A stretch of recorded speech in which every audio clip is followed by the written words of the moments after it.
Good afternoon, Rotarians and guests. Welcome to the Rotary Club of Toledo. Today we'll present another great program with Lieutenant Shaun Robinson and Captain John Altman of the Ohio Highway Patrol. Before we get to our reflection, Pledge of Allegiance, and four-way test, I'd like you all to please stand and stay standing, of course, after. We lost a great gentleman, an honorary Rotarian over this weekend, Judge Andy Devine, who lived a great life to the age of 96. As you all know, Andy was instrumental with families and children in this community, and he will be remembered for all the great things he did. So let's have a moment of silence to honor his memory.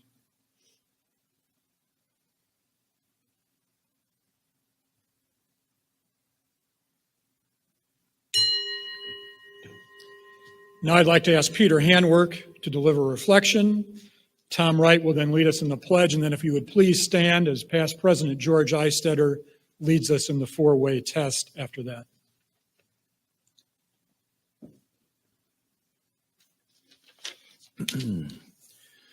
The initial portion of the reflection was written by Sean Bird, a member of the Shuswap Lake Rotary Club of British Columbia, and is used with her permission. Let us pray. At this Thanksgiving, let us ponder the words of Swiss philosopher Henri Frédéric Amiel, where he said, and I quote, "Thankfulness is the beginning of gratitude. Gratitude is the completion of thankfulness. Thankfulness may consist merely of words. Gratitude is shown in acts. May our acts as Rotarians demonstrate our gratitude for our blessings, for friendship, for health, for work, for opportunities to gather together, enjoy a meal, and change our community for the better." End quote. Let us be thankful also for the men and women of our law enforcement agencies and all first responders who, like our speakers today, daily put their lives on the line to keep us safe. We remember, too, our fellow citizens around our country who are now and have been victims of nature's powerful force. May they find peace and strength to overcome the difficulties thrust upon them. As Toledo Rotarians, may we remain forever thankful for our club and its service to our community. Help us show our thanks by acts of gratitude that are truly beneficial to all concerned. Amen. To the flag of the United States of America and to the republic for which it stands, one nation, under God, indivisible, with liberty and justice for all. Now, if you please remain standing, and past President George Eistetter will lead us in the four-way test. George? First, is it the truth? Is it the truth? Second, is fair to all concerned? Is it fair to all concerned? Third, will it build goodwill and better friendships? Will it build goodwill and better friendships? And fourth, will it be beneficial to all concerned? Will it be beneficial to all concerned? Thank you very much. Thank you, George. Thank you all.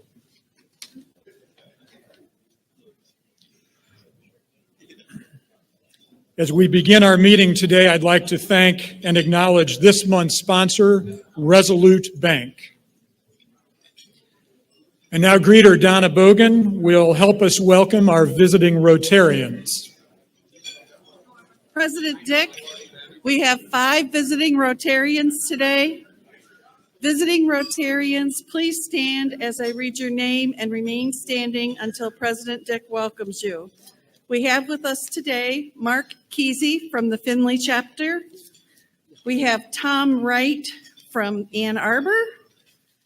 We have Barbara Eckenmiller from Ann Arbor, Lori Walters from Ann Arbor, and Norma Sarker from Ann Arbor. President Dick, these are our visiting Rotarians. Welcome to you all.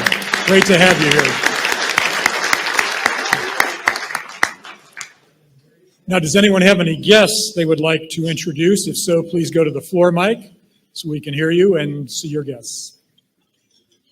President Dick, there was one little person missed here, not a little person, a good person at my table, John White, who's with the Ann Arbor Rotary Club, and I want to thank you for being here too. Welcome, John. And with me today, Tyler Gill. Tyler is the property manager of the new apartments at Tower on the Maumee, the old Owens Corning building. And he's a guest. Tyler? President Dick, you met earlier today, Dr. Shanda Gore from the University of Toledo. Thank you very much. Welcome, Dr. Gore. President Dick, I have Laura Riruka who is a professional EOS implementer.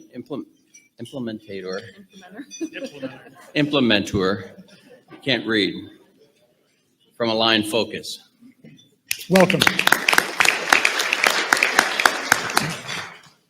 President Dick, I have the pleasure of bringing a guest from the accounting firm of Clifton Larson Allen.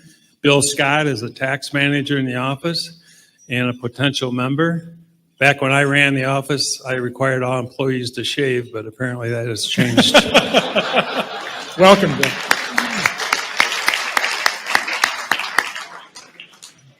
President Dick, I have Ryan Beckstead, who is a sales associate for Case Medical, a distributor of Zimmer Biomet. Great. Welcome, Ryan. Welcome to you all. I'm sure you'll enjoy today's program. This time, I would like to invite Kathy Tate to the podium to give an announcement. Thank you. Good morning, fellow Rotarians. I'm in charge of the clicker, so hold on till I get ready. So one of the main things that we do in the Rotary office is we communicate everything that we think you need to know or want to know. And so we're trying to make that easier. We have the website, the spoke, and all those things. So I'm going to go over something that I went over a couple of years ago. Sorry. So you have to still have on your smartphone, which I'm sure you all do. And for those who are I don't know what age, I'll say under 45, you already know this. But if you could help others at your table who may not know this, I just want to walk you through the steps to put our website right on your phone. And I'm going to give you the iPhone and the Android process because I want it to be so simple when you need to RSVP, when you need to check the calendar, those kinds of things, that I just don't think anyone's going to be plugging in our website if it's not already there. So on your iPhone, if you put in ToledoRotary.org, and so if you would, please do that if you have just a couple minutes to try this. And then on the lower left, you see that arrow. I think if you have an iPhone, you're all familiar with that. Well, let's see, where do I point it? There it goes. And then you have that screen that comes up that just says add to the screen. Thanks, Walt. I don't know if I'm doing it or not, but anyway, then you just click the add button and skip that one because I don't think that's the right slide. And then it just appears on your desktop. So anytime you want to go to the calendar or find out what today's meeting is, you'll find that information there. If you have an Android, which I'm not familiar with, but you click on the top right drop-down menu that you see there, those little things, and then you click on Add to Home Screen in the drop-down menu, and then you have to click Add and then Verify Add. And then the icon will appear on your home screen. So I just do this and say this so that we are using Eventbrite. We have a lot of things going on in the club, especially with the new member committee who's planning so many different socials. So I want to make it as easy as possible. Thanks, everyone. Thank you. Thank you, Kathy. This time I want to invite Scott Hinshaw to the floor mic to give an announcement about committee grant reviews. Thank you, President Dick. As chair of the Membership Engagement Committee, I just want to take an opportunity to encourage everyone, all members, but especially our new members, to get involved in the service committees. I think the service committees are the heart of what our organization is able to provide to Toledo. And there's a new grant cycle that just started, and so this is a fantastic time to get involved with the service committees and find out what they do. The Youth Services Committee is meeting today after lunch. I know that Vocation Services will meet on December 10th. And I know I was talking to Gary earlier, the Community Services Committee is arranging a date for its next meeting about the grant cycle. So if you just want to go and observe and take a look and find out what kind of work they're doing and what they're doing with the grants, please feel free to do so. Find out what interests you. I encourage you to do so. Thank you. Thank you, Scott. I want to invite Donna Bogan back to the mic to make an announcement about the upcoming holiday party.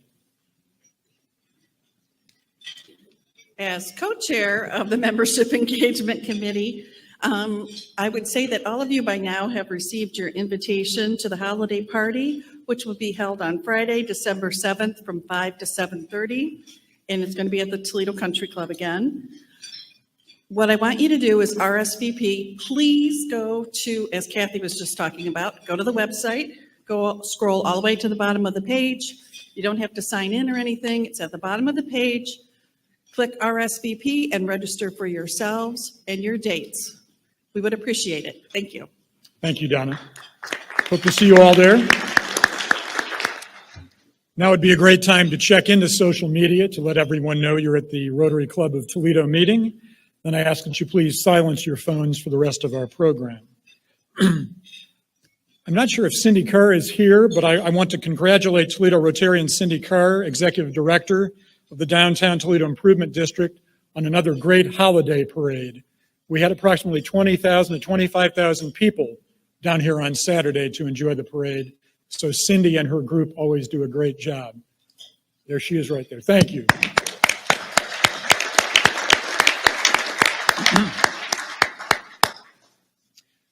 We've been here in this facility for about, I think it'll be 10 years next month. And we always get great food and we always get great service, and it's always with kindness and efficiency.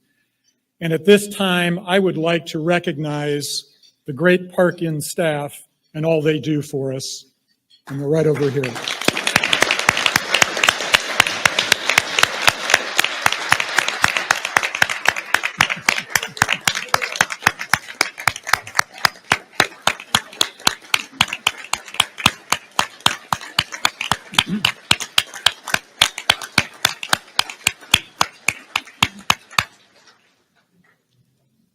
Thank you.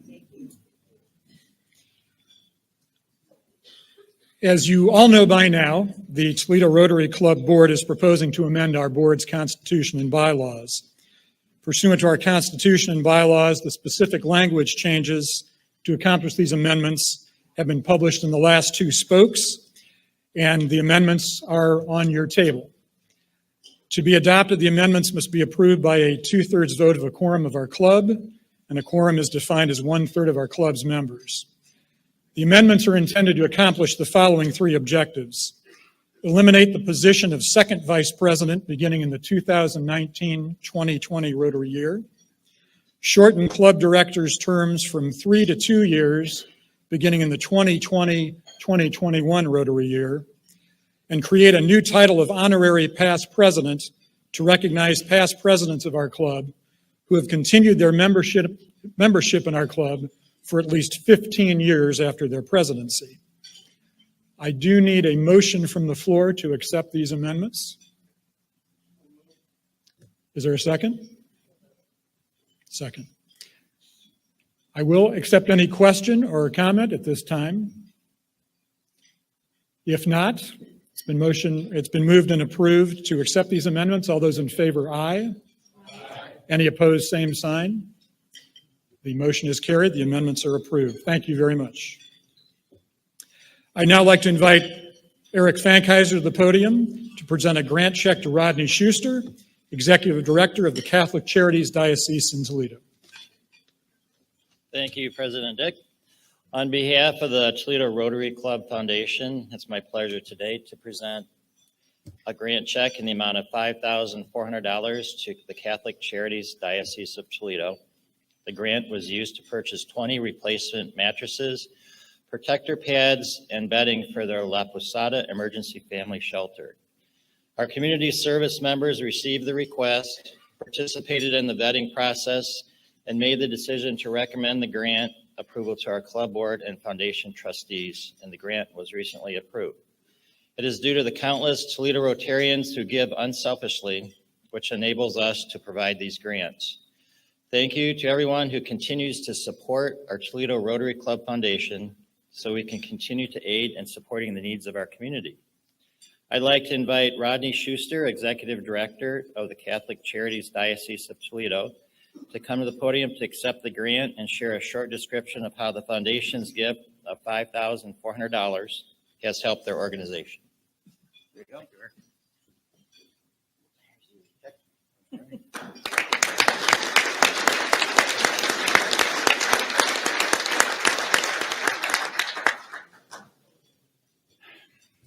Thank you, and many of you know I used to be a Rotarian, and it's so good to see so many familiar faces, but also so many new faces.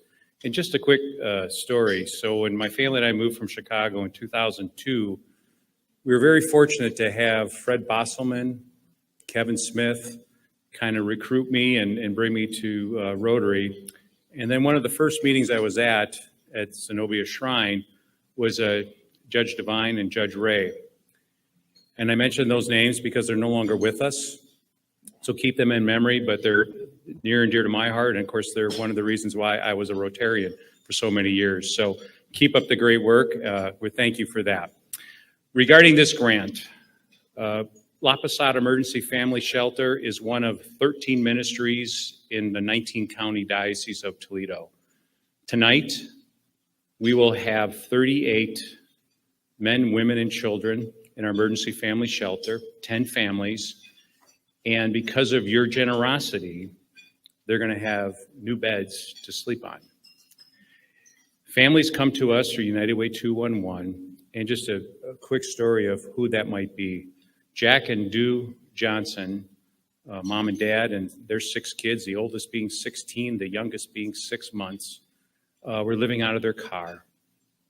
They came to us, and we greeted them, and Jack didn't want any part of us. He's like, I don't need this. I don't need a shelter. It's like, you're living out of your car. He goes, I don't need this. And he took his family and left. But our staff persisted, and we said, we know those kids need a place to stay. And eventually they came back, and we asked Jack, why were you so angry? Why were you so bitter? He said, because I used to provide for my family. And then I had an injury. I couldn't work anymore. I started having seizures and ended up living out of our van. My kids get bullied because they only have one set of clothes. And so I was just angry at my situation. And we said, Jack, we're here to help you. We're here to love you. We were able to get them housing, help them celebrate Christmas, and they are still and their family doing well because we reunite all of our families every year. So that is what the Rotary Foundation is helping today with those beds. It's more than just a mattress. It's more than just a mattress pad. It's helping real people change lives. So thank you so much.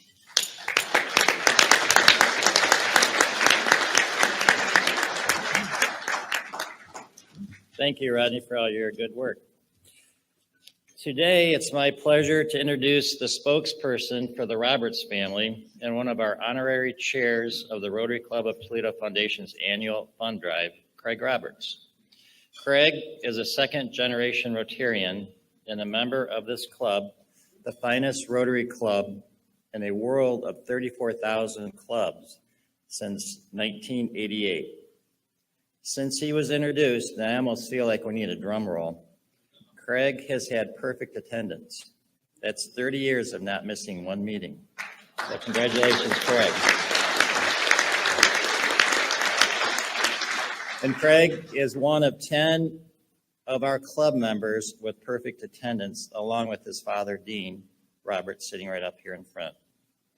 Craig is a dedicated Rotarian in his service above self, serving as a Zoo Day chair, serving as a chair of the Disability Services Committee multiple times, and as a Rotary Club of Toledo board member.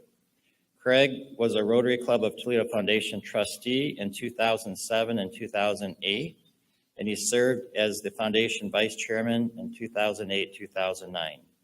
Craig is a Paul Harris Fellow as well. So I'd like to ask Craig to please join me, and please welcome Craig Roberts.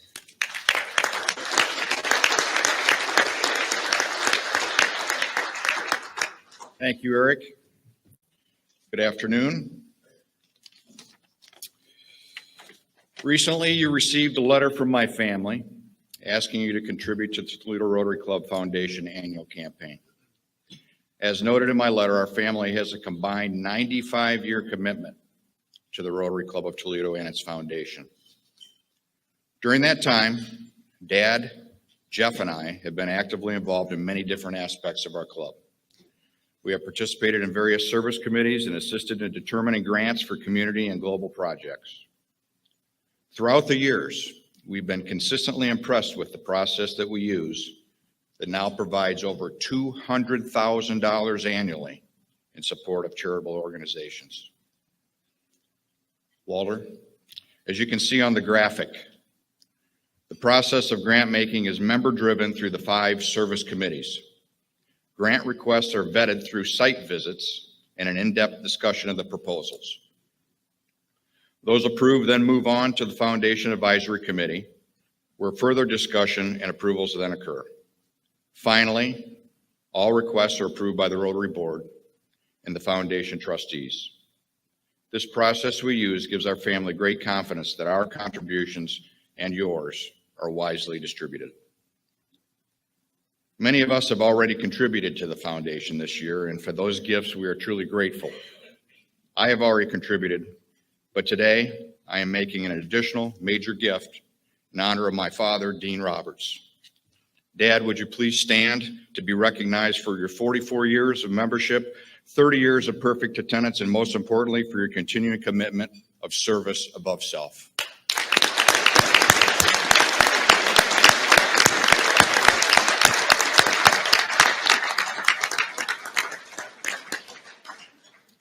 I hope that all of you will join the Roberts family in making a generous contribution to the Toledo Rotary Foundation. Many of us will use the traditional method of responding to the letter I sent by mailing back the form with your gift enclosed. However, for those that are more tech savvy, please look in your inbox when you return to your office for a message with a link to allow you to make your donation through email. When considering your gift, please remember the old adage, what you give is not as important as that you are giving. Please consider a gift that is appropriate for you and make that gift today. Thank you very much.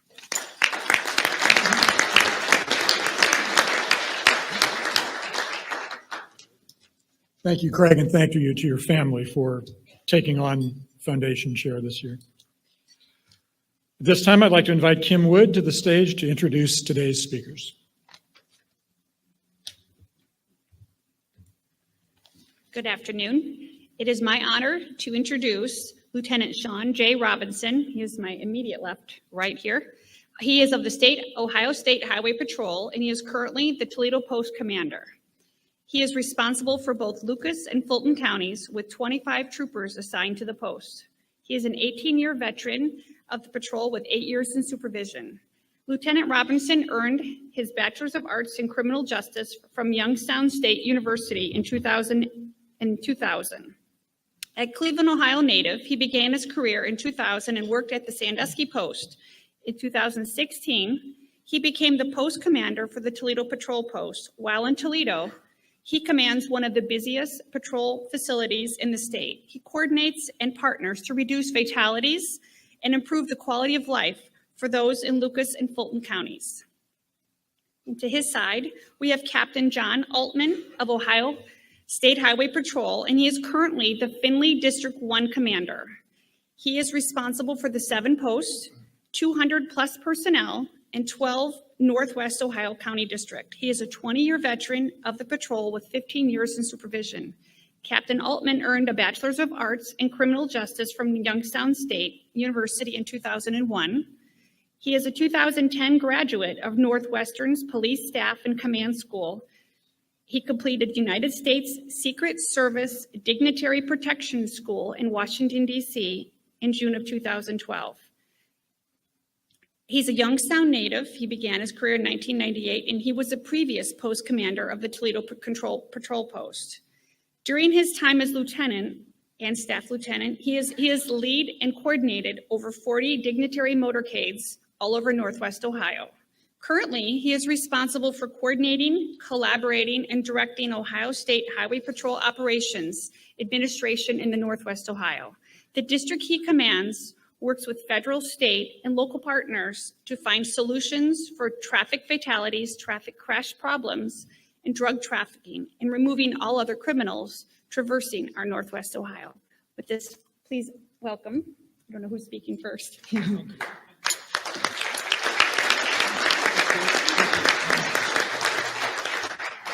Good afternoon.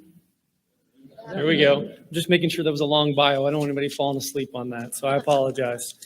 First off, I got a couple of thank yous. I want to thank Mr. Roberts. He saw us in Mom. He actually saw Shaun and John Bourne, the director of the Department of Public Safety, speak and felt that it was important that we come up and speak to you folks here today. Next, on behalf of John Bourne, the director of the Department of Public Safety, as well as Colonel Paul Pride, I'd like to thank President Dick Wolf, as well as Executive Director Kathy Tate, for having us here to kind of talk what we're gonna talk about here today. It's a great honor. You know, as I prepared to kind of give some remarks, some of it will be what Director Bourne would have talked about if he was here. Some of it will be my own. But as I kind of looked at the group, I want to thank all of you for the work that you do. You know, just doing my homework and looking, seeing that, you know, you're the 10th largest Rotarian group in the world. That's an impressive feat, and it's great to see in a community. I live up outside of Toledo, so it's great to see all of the work that you folks do day in and day out here. So on to kind of what I want to talk about here today. I'm going to talk about three different things. One, I'm going to talk about some successes and results that the Department of Public Safety as well as the Ohio State Highway Patrol have achieved. We're going to talk about how we got there and where do we go from there. I'm going to give you more of a kind of a state perspective, if you will, and kind of a district perspective, where Shaun will come up and talk a little more locally and talk about what's going on here in Lucas County. So to give you some numbers quick, right? We don't have PowerPoint because death by PowerPoint just never works, right? So I'm going to give you some poignant numbers, maybe instead of looking at a screen, but you hear about. In 2017, there were 300,000 plus traffic crashes that resulted in over 1,000 fatalities. I'm happy to stand here and say we're almost down to 100 fatalities. So we've saved 100 people from last year to this year. Since 2011, we've had record low levels of traffic fatalities. We continue to work, and we call them crashes, folks, because they're preventable, right? They're not accidents, because an accident insinuates that there's nothing you can do about it. They're crashes. That means we can work hard, and we have done a lot of things to make them preventable. Over 28,000 individuals have been arrested for impaired driving. Again, we'll surpass that number this year. Drug arrests are 17,000. Felony arrests are over 6,000. Again, both those numbers will be surpassed. One of the biggest problems moving forward that I'll talk about is going to be drug impaired driving, which I'll touch on here in a little bit. But when I talk about the drug arrests and the felony arrests, the violent crime rate right now is down 9% and at a lowest rate since 1975 here in the state of Ohio. Further, some numbers since 2011, $421 million worth of contraband has been seized by the Highway Patrol since 2011. Further, this year we'll have removed over 1,000 illegal weapons off the streets here in the state of Ohio, just this year alone. Again, some more numbers. Again, since 2011, over 700 pounds of heroin at a cost of $50 million street value. Now, what really brings that number home to me is when you break that down, you're talking 2.8 million single doses, right? So if I said, everybody raise your hand, who's been impacted by the opiate and heroin epidemic, I'm sure there'd be a lot of hands in there. If you knew, and if not you, you know someone who's been impacted by that. So to me, that's a number that means a lot to us with what we do day in and day out, because that has a true value in not letting it get to our kids, not letting it get to our families, not letting it get to our communities. Further, just some other numbers, over 2,000 pounds of cocaine at $80 million worth of value, 290 pounds of methamphetamines, $13 million, 80 pounds of fentanyl. So it's a lot of drugs, a lot of contraband, a lot of things that have been removed from our streets before they've ever gotten there. So how do we get there? Part of that is done through collaboration, right? It's through working with our state, local, and federal partners. Anyone who knows me, that's one of the biggest things I preach, and I know Director Bourne is the same way. But as an agency, we worked in 2011 to kind of modify not only our traffic safety focus, but focus on removing the criminal element. We've increased canines, task force officers, We've increased the number of drug recognition experts in the state of Ohio, not just us, but the Department of Public Safety's worked with all local law enforcement, sheriff's offices to get those individuals also trained to recognize, because one of the largest epidemics moving forward, like I talked about briefly before, is that drug impaired driving. And it's not just illicit drug, folks, it's prescription drugs. It's all of those things that people think they can take and get in a car and they don't realize they're impaired. So we're working to get experts out there that can recognize what that is and then be able to work through the court system to address that. Some of the other things that we've done is targeted, statistical analysis of where the problems are. We don't have enough individuals, nor do us and our partners have enough to address all of the problems. So we take a very targeted look of putting our personnel in places to be successful and address those problems. And again, those partnerships it's not just us. BSSA, OACP, all of the law enforcement in the state of Ohio, we can't work in silos. We have to work together. So where do we go from here? I talked about crashes being preventable, right? So if I give you some numbers again, real briefly here before we walk away, is over half of the fatalities nationwide are due to the fact people not buckling up. It's the most simple, basic thing you do is put a seatbelt on. And the same thing's reflected here in Northwest Ohio. We're just under 50% of those individuals losing their lives. Over a third of the fatals here in Northwest Ohio are related to distracted driving, right? We're all talking about checking in social media, putting those websites on our phone, and it's phenomenal. It's changed our society, but we've got to get people to focus back on driving and not trying to drive and look at that cell phone at the same time. And I could go on and on just about that and the mental cognitive issue that comes with distracted driving. The other stat I'll give you is the National Highway Traffic and Safety Administration will tell you that an individual dies every 15 minutes due to an impaired driver. And again, that's not just alcohol, that's drugs, alcohol, and they're kind of a combination of the two, if you will. The last kind of gravity of the situation I'll give you is overdoses.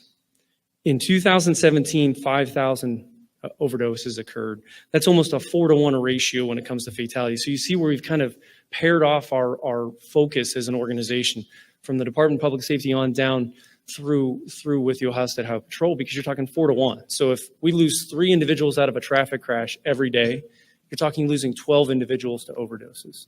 So as we work with our partners, as we take a targeted look as we move forward, we're really looking at, again, continuing to address the drug epidemic that's going on here in the state. So the last thing I'll offer is 2 things. There's 2 things out there that Director John Bourne always talks about. One is there's actually a Safer Ohio app. And I know you had talked about liking that when he spoke about it. But if you just go to your app store and look for Safer Ohio, it's a free app that'll come up that will actually allow you to do 2 things. One, it's through Ohio Homeland Security. You can see something, say something, and report suspicious behavior. So if something's going on, it's free. Immediately we'll connect you with them. And then there's also Send a Trooper. So it'll geolocate you to where you're at. You push that button and they'll send assistance to you. So it's a very easy, simplistic. I know sometimes those apps can be very difficult, but it's a very simplistic app. And then the other plug I'll give kind of moving forward is pound 677. If you haven't seen it out there, it's on most of the highways. Same thing. Anything you see, aggressive driving, distracted driving, drug trafficking, impaired driving, you dial pound 677 and that will connect you to a patrol dispatcher that will then break those barriers down and get you to where you need and who you need to talk to. That may not be a highway patrol dispatcher or function, but we're going to work on getting you there. So that was kind of a short, quick snippet of a state view of what's gone on in probably about the last 8 years while the Director Bourne's been in charge of the Department of Public Safety. I'm going to turn it over to Shaun to give you kind of a more local view, and then we'll take some question and answers if anybody has any here at the end. But I appreciate your attention.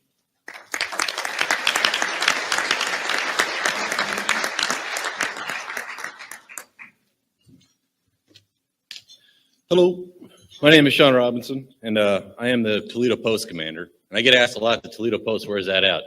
Easiest way for me to explain this, it's right across the street from Loma Linda's out by the airport. Everybody knows Loma Linda's, so that takes care of that. The other thing, this is the second opportunity I've had to speak at a Rotary, and I think I'm going to need to start going first. I had to follow the director last time, and I have to follow my captain this time. So I think next time I'm going first. We'll make them follow me, see how that goes. But seriously, I would like to thank all of you for the opportunity to speak here. And you got a little bit of a background in my post. I have 25 troops. We are in charge of Lucas and Fulton County. You know, a lot of people, we're everywhere on the side of the road, and realistically, that's not the case. On average, I have anywhere between 3 and, if I'm lucky, 5 troops on the road at any one point during the day. So that gives you an idea of how many people are actually out on the road working when you see that.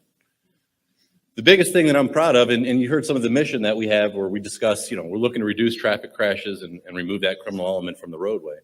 One of the biggest things this year is our fatal picture. If you look at last year, for all of last year, I had 44 fatal crashes that resulted in 50 people dying on the roads. That's 50 people that are impacted. And those 50 people, that's just not one individual. That's families. That's when I have to show up at someone's house. And it's one of the worst things that I have to do in my career. But when we have to show up at their house and tell them that their loved one, their husband, their wife, their son, their daughter, their brother, their sister, whoever it is, isn't coming home because of a crash. And this year, there's been a significant drop in that. We're looking at 12 less fatal crashes, on par for 12 less. And the year's not over yet, but we're getting there. And I'd love to stand up here and take credit and say, well, that's all because of what my folks have done. And that's not necessarily accurate. It's a team effort. I noticed out here today, I have a couple different law enforcement agencies. I saw I had TPD. I'm not sure where you went, sir. Oh, there you are. TPD, I'm very fortunate in the sense of my predecessors laid down some excellent foundation in getting along with these agencies. I have an excellent working relationship with TPD, with all the Lucas County agencies and over into Fulton County. So together, we make that difference and we make that impact. It's not just what we can do, it's what the whole organization, the whole county, all law enforcement officials combined can accomplish. We have a great working relationship with TPD where we look at the bigger picture. All right, what can we do inside the city to assist and reduce that traffic crash? If you look at the county as a whole, the Lucas County OVI Task Force is an outstanding task force. Their sole purpose is to raise the awareness for OVIs and remove those impaired drivers from the road, whether it be from alcohol or drugs or a combination of them. And they conduct checkpoints all throughout the year. In fact, I'm pretty certain they just had one this past weekend. We provide saturation. We work closely with them. And that's law enforcement from all over the county. It's not just Lucas County Sheriff's Office. It's all the PDs, TPD, White House, Sheriff's Office, my office. So it's a combination, and the effort is a collective that we make that difference. But it's also moments like this, when I get the opportunity to come and speak and education. Because I can go out and talk all day long and we can enforce, and people see us on the side of the road. And of course, let's be honest, when you get pulled over by us, you're thinking, oh, great, I'm getting a ticket. We try. But that's not the reality of it. More comes to the education. So when you're stopped on the side of the road or at these moments here, if I can change that behavior by simply talking or educating and say, this is why this is dangerous. How many in the middle of the day now where you see it, you're behind somebody and all of a sudden they can't drive straight? Why is that happening in the middle of the day? Is that because they're distracted? Drug driving has become significantly prevalent now. Is that because they may be impaired on some sort of a drug, whether legal or illicit? But those are the things that if I get the opportunity to come here and talk and say, if you see something, say something. Dial pound 677 or 911 and say where you're at. And we're going to get somebody out there. And if not us, the local department, we're going to respond. So it's a team effort, not just from the law enforcement, but from you as well, from the education. So if I get here and I can say this, if this message goes out and you take this out and you spread it, then we've accomplished so much more than just what my office or what any one office individually can accomplish. And the other thing too is we talk about criminal patrol. I'm looking, my officers, this year alone, we've almost removed 30 guns, and that's up last year from 20, and the year's not even over. So that's increased. Drugs are there, are going to be there, and the ultimate goal is to get them. How are drugs getting into your neighborhoods? They got to use roads to get them there, right? You're not seeing helicopters landing in people's backyards. So the only way they get it there is driving. So if we can get them out on that interstate or the road before they get to your neighborhood, we're making that improvement for everybody. But that comes down to cooperation, and it's not just us. It's the local departments, us, state and federal agencies all working together to make that difference.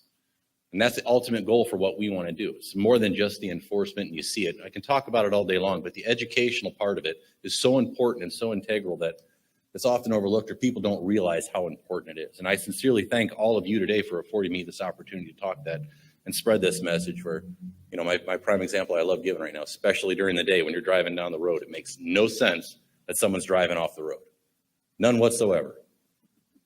But it's starting to become so prevalent anymore because either they've got that cell phone or they're distracted or whatever's going on in the car. But if you see that, say something. We'll get an officer out there. Sometimes it may be they're impaired. I'm glad we have the opportunity to get them off the road. Other times it's just as simple, I wasn't paying attention, and in which case we've accomplished our job there to change that behavior and understand, hey, I need to understand what I'm doing because There's so many other people on the road. With that, I'd love to answer any questions anyone may have, or certainly my cap will take the time and answer anything anyone may have.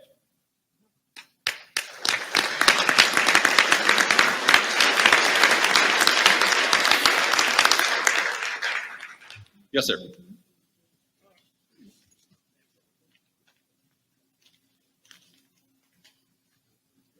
Have the new car safety developments like lane keeping, blindsiding, emergency stopping have any effect on reducing the injuries and fatalities? Those all are designed to assist, whether it's lane assist, speed, whatever the case may be. If you think about it, a lot of this stuff really isn't new. How long has there been cruise control? That's a form of driving, that's a form of assistance. So a lot of this stuff is not necessarily new, it's just getting better. But as good as that stuff is, it still doesn't change the fact that right now, no matter what they put in a car, we still have to be the ones that are controlling it. So if we don't pay attention, it doesn't matter how good that is. And a lot of that comes down to that distracted message. What's going on that they're not paying attention, that we need to change that behavior. So they can put that lane assist in. If it starts beeping, you tell them, hey, you're going off the road, but someone's too busy looking at their phone. They're not going to stop going off the road till either they hit something or they get stuck in the mud. Yes, sir. This may be a question as much for the attorney sitting to your right, but how do the rules of evidence work after somebody's reported an incident of impaired driving or road rage or something? In other words, if I call up and I give you a license plate number, I report that to a dispatcher, what happens next and what has to happen before any kind of meaningful enforcement can take place? Well, there's a couple different things that can happen. If someone calls in and provides us their name and their information so we could call them back to possibly get a statement, I could stop and at least investigate, because at that point I have a legitimate concern from a citizen providing the information. Other times, if people don't want to do that, which they're certainly not required to, if they're doing those things, and most of the time people call and they're not doing that stuff, right? So if I can get behind them and find them, we can develop our own probable cause. If someone says, they're speeding or they're driving off the side of the road, they're doing that for a reason, whether it's with their phone or they're impaired or whatever the case is. So I'm going to develop my own probable cause to stop them. But those are the two ways that we're ultimately going to do it. Have you seen a difference between now and before Uber and taxis were relevant to Toledo? Do you see a difference between drinking and driving versus now? I'm not real sure I could answer that one. I've only been in the Toledo area for about 2 years. My captain may be able to give it. He's been around the area a little bit longer than I have before it was prevalent. I think if you look at it on a grandiose scale, when we talk about, our question was about as far as using Uber or Lyft, we're not in the business of wanting to arrest people, right? We want people not to kill people. We want people to not drink and drive. That's part of our education message. So to answer it, I don't know if there's any statistics to really show, because as I talked before, statewide, we'll be over 30,000 impaired driving arrests this year. So unfortunately, the same messages plan ahead. Unfortunately, people still don't do that. And then by the time they get to that point where they're impaired, whether they would make the decision to say, hey, you're sober, can you take me home, or get on my phone and call Uber or Lyft, unfortunately, it's still the same problem. So the individuals that think the right way and handle it on the front side, yes, we've seen a difference, but it's still a humongous epidemic moving forward. Yep. Go ahead. Okay, so I'm not sure I heard correctly. You said you have 3 to 5 state highway patrol on the road. Is that like the whole state or the county? Because when I go to Columbus, I could see a lot. That's for Fulton and Lucas County, where I'll have anywhere from 3 to 5 people on the road. You want to know where they are too? Is that what you That's on your street. Looking ahead to the future, I was wondering, when you pull over a driverless car, who are you going to give the ticket to? When I pull over what? A driverless car. That's a good question. I'll have to cross that road when we get there. I'm not so sure I'll see that in my career. I'll talk about that real quick. We actually have a statewide committee on autonomous vehicles. So there's obviously humongous amount of technology that's going to be moving forward with that. And I think a lot of the attorney side of it, there's a lot of things that are going to go into what that looks like. But we can't speak enough about what autonomous vehicles will look like in the future. And there's a lot of different estimates out there where it's right around the corner or it's eons down the road. But there's a picture that I've seen that floats around that talks about the turn of century in New York City. and you see a photo within a 10-year span where there are no motor vehicles, and it's all horse and buggy, and in 10 years, the same photo of the same street, boom, it's like a light switch went off. So yes, it's definitely an emerging technology, and who knows what that will look like when the time comes. So I'm here visiting from Michigan, and we just, you probably know, just passed, we legalized recreational use of marijuana. And I'm just curious, what kind of advancements have been made to test people for marijuana? And is there, are there already sort of parameters for testing positive for it and driving? And what, sort of what structure is getting put in place to deal with that? I'm sorry, ma'am, could you step back up for a minute? Do you mean as to specific to marijuana or Yeah, impairment period? specific, yeah, because I mean, it's been past recreational use in Michigan, and I'm concerned about people driving stoned. I mean, I'm just curious, Okay. what law enforcement's doing to sort of mitigate that problem. Regardless, the easiest way to look at this is regardless of what it is, and it doesn't matter if it's prescribed by your doctor. And when I say prescribed by your doctor, that could literally mean anything. If it's Percocet or Oxycontin, maybe, or oxycodone for pain, up to marijuana that you may be prescribed, and or in Michigan's case, it's recreational. You can possess that legally. To down here in Ohio, where they're heading towards that medical, but they're still working on it, and there's no recreational. None of that is relevant to us on the side of the road. Whether you have it legally or illegally, that's something that we'll have to cross the bridge if you have or don't have it. But we're looking at the ultimate impairment. And there are tests and things that are done regardless of what the drug is, whether it's alcohol, marijuana in this case, in her question. If you're impaired, you're impaired. In Ohio, for my office, I have three drug recognition experts. And those are officers that have been sent to additional training to understand what they're looking at when they go in and we suspect somebody's impaired on a drug of some sort. And again, that doesn't matter if it's legal, illegal, prescribed, not prescribed, however you got it. If that affects your ability to drive, that's what I ultimately care about, because that's what I want to get off of the road. That person, doesn't matter whether it's marijuana, alcohol, hard drug, whatever that case is. If that's impairing that ability, I want them off the road, because to be honest, I don't ever want to have to go to someone's house again and tell them that their loved one's gone because of an impaired driver. That's one of the hardest things I've ever had to do in my career, and I sincerely don't want to do it again. So that's the ultimate goal. It doesn't matter how they got it or what it is. If they're impaired, we're looking to remove that driver from the roadway. First of all, thank you for your service. Thank you. How do you determine checkpoints? How do we determine checkpoints? Yes. We take a bunch of different information. We look historically at OVI-related crashes, injuries, non-injuries, and if there was fatal crashes in there, and prior removal of those drivers from the roadways. And we look at all of that and we paint that picture. Is that an area that is prone or known to have a problem with OVI impairment for driving? And again, OVI, when I say OVI, that doesn't necessarily mean just alcohol. That could also mean drugs, or it could mean a combination of them. And if you look at those numbers through that time frame of 3 to 5 years, and they're significant, there's obviously an issue here that we need to address. That's where we'll put a checkpoint to raise the awareness to change that behavior, to understand, hey, if you're going to have a good time, if you're going to drink, go out and have a great time, but plan accordingly and don't get behind the wheel of the vehicle.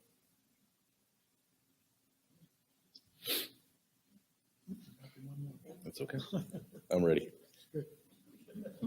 So I hail from the state of New York, and I travel there at least once a month. And for those of you who don't know, the state of New York has a law against they have hands-free use in the car, right? So you can't pick up your phone without getting a ticket. Frankly, I know dozens of people who've gotten tickets in New York State. So I wouldn't dream of picking up my phone when I go home. How far are we away from that in Ohio? As far as the creation of the laws, that's not the aspect, that's not something that we get to deal with. The legislature will write it, and whatever they determine is legal or illegal is what we're looking to enforce on the road. So where they're looking at or how they're getting there, I'm not real sure on the time frame or what they may or may not be looking at. I know the way it's written right now for us is if they're distracted, if they're texting, then we certainly can, then that's a secondary offense. We'll look at that. But the bigger issue is, even if they're texting, okay, I can articulate that, maybe I can't articulate that. Regardless, I have to look at the totality of the circumstances. If I stop somebody because they're driving off the road, or it's just a single vehicle in the middle of the day that hits the mailbox. Why did that happen? Okay, I can certainly say, okay, make sure you pay attention, or to change that behavior, to understand the severity of it, whatever I stop them for, issue that citation to change that behavior, to understand, okay, I got to pay attention to what I'm doing because obviously I'm not driving real well.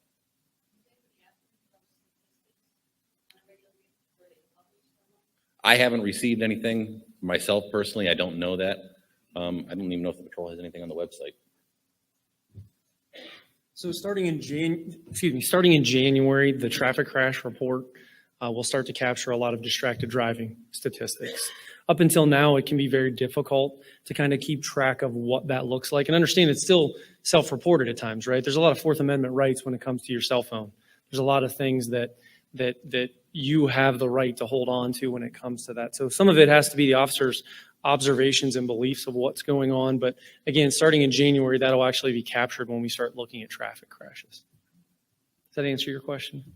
The best thing, I know where you're going with it, but again, like LT said, unfortunately, the legislature is who kind of puts that together, and it's a concern of all of us for sure. So we're all trying to figure out how can we best address that issue. Go ahead. Good afternoon, sir. As much as you can talk to, what have you or your offices found is the best way to combat the flow of narcotics and human trafficking? And as a follow-up question, let's say you had all the resources or you believed you had the right answer. What, in your opinions, would be the best way? Thank you. Sure, did you say human trafficking in there in addition? Okay. Yeah, so when we talk about drug trafficking and human trafficking, I'll grab this one, Shaun. A lot of it's human behavior, if you will, folks.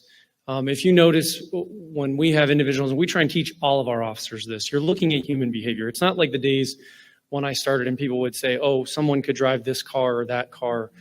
Nothing like that goes on. They're looking at changes in behavior. They're looking at criminal elements that lead to that type of behavior. And these are trained individuals over years of seeing what is, I hate to use this word, quote unquote, normal, if you will, but that's kind of what you're looking at. What would a reasonable person do in this scenario? And what does a non-reasonable person do? And when we start to have groups of individuals and we start to separate them and you start to ask questions, that's when those things start to come to light. Stories don't match up, right? So now, boom, you have kind of a bit further walk down that road. So as far as what to do and the largest number of personnel to do it, we're doing it. It's through partnerships. It's through collaboration. It's through the local, state, and federal partners building task force and working hard and diligently through statistical kind of diagnosis of where those problems are going to be successful. Just like any other organization, people. The more people you have, the more officers we have out there to deal with some of those things in the long run end up being beneficial. Thank you.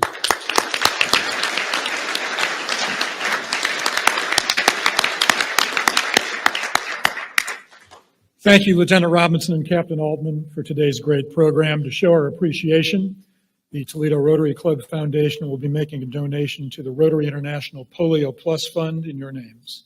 Appreciate it very much. Thank you for your service. There is no meeting next Monday, so don't be here next Monday. Our next meeting will be 2 weeks, December 3rd, when we'll have the annual Foundation Day. I know it'll be a great program. Immediately following today's program, the Youth Service Committee will be meeting in the Presque Isle Room. At this time, I would like to get us all in the holiday spirit with our past president, Chuck Mann. Holiday spirit, but we'll give this a shot. Andy had a wonderful sense of humor, Andy Devine. We did and may still continue to do a thing called the Itza Ball. We started doing it in the early 2000s, maybe. One of the most successful ones that we ever had was in 2008 when we parodied Laugh In. And when we were setting out the ideas, we tried to figure out what can we do to emulate Laugh In. One of the answers came back as we need to do Here Comes the Judge. We went to Andy. I believe Kathy went to Andy, and Andy couldn't agree fast enough to do Here Come the Judge.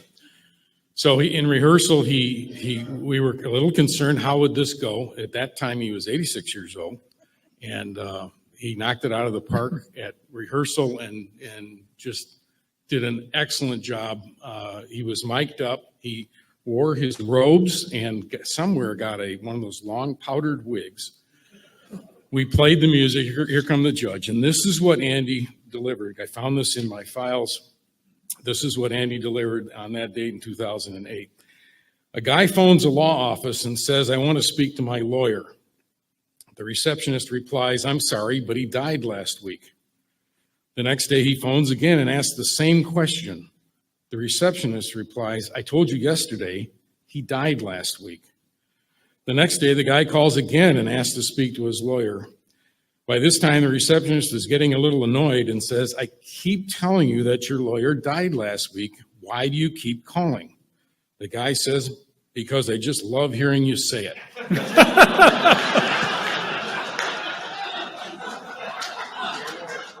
Chuck, I think you're out of order. Andy Devine. Andy Devine. In the dark, very early on game day, on US 23, there's a Buckeye fan headed to Columbus. In the other lane is also a Michigan fan also headed towards the shoe. Each speeds up, trying to be the first in line, and they smash into each other. Both cars go flying in different directions. The Buckeye fan manages to climb out of his car and surveys the damage. He looks at his twisted car and says, man, I'm lucky to be alive. Likewise, the Wolverine fan scrambles out of his car and looks at the wreckage. He too says to himself, I can't believe I survived this wreck. The Wolverine walks over to the Buckeye and says, hey man, I think this is a sign from God that we should put away all of our petty differences and live as friends instead of arch rivals. The Buckeye thinks for a moment and says, you know, you're absolutely right. We should be friends. Now I'm going to see what else survived this wreck. So the Buckeye pops open his trunk and finds a full, unopened bottle of Jack Daniels. He says to the Wolverine, I think this is a sign from God that we should toast our newfound understanding and friendship. The Wolverine replies, you're damn right, and he grabs the bottle and starts sucking down Jack Daniels. After putting away nearly a half a bottle, the Wolverine hands it back to the Buckeye and says, your turn. The Buckeye twists the cap back in the bottle and says, nah, I think I'll wait for the highway patrol to get here.